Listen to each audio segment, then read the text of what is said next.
strong, Mr. Speaker.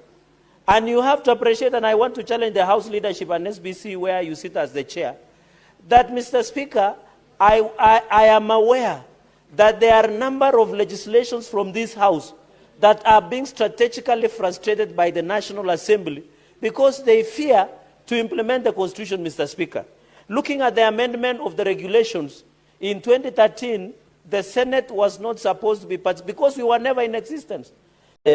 First time I'm proud by the statement of the chairperson of JLAC, where I did serve, the Speaker, where I did serve with distinction in the last session, Mr. Speaker, although I encountered some turbulence along the way. Mr. Speaker, I want to say that the issue of IEBC, the reading of Article 93 is very clear, that Parliament comprises both the Senate and the National Assembly.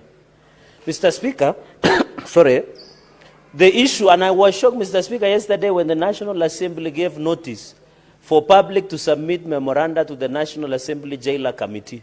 Mr. Speaker, the election is a matter of national concern. Members of Parliament, which is the Senate and the National Assembly, are the representatives of the people, Mr. Speaker. We have done joint vetting before of Inspector General of Police, Mr. Speaker. We have done vetting of joint independent services, Mr. Speaker. Why is it that the National Assembly wants to frustrate the Senate by only purporting that they can vet the chairperson and members of IEBC? So, Mr. Speaker, I want to thank the Committee of JLAC for standing strong, Mr. Speaker. And you have to appreciate, and I want to challenge the House leadership and SBC where you sit as the chair, that, Mr. Speaker, I am aware that there are a number of legislations from this House that are being strategically frustrated by the National Assembly because they fear to implement the Constitution, Mr. Speaker. Looking at the amendment of the regulations, in 2013, the Senate was not supposed to be part because we were never in existence.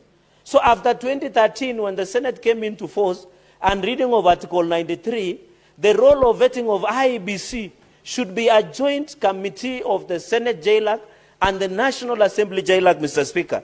Even when you read under Article 88 on establishment of IEBC, Mr. Speaker, we must and we should not allow the National Assembly to vet on their own the IEBC chairperson and IEBC commissioners, Mr. Speaker.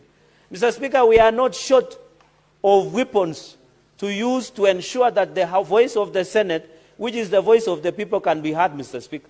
And even possibility of seeking the legal interventions in the courts of law, Mr. Speaker.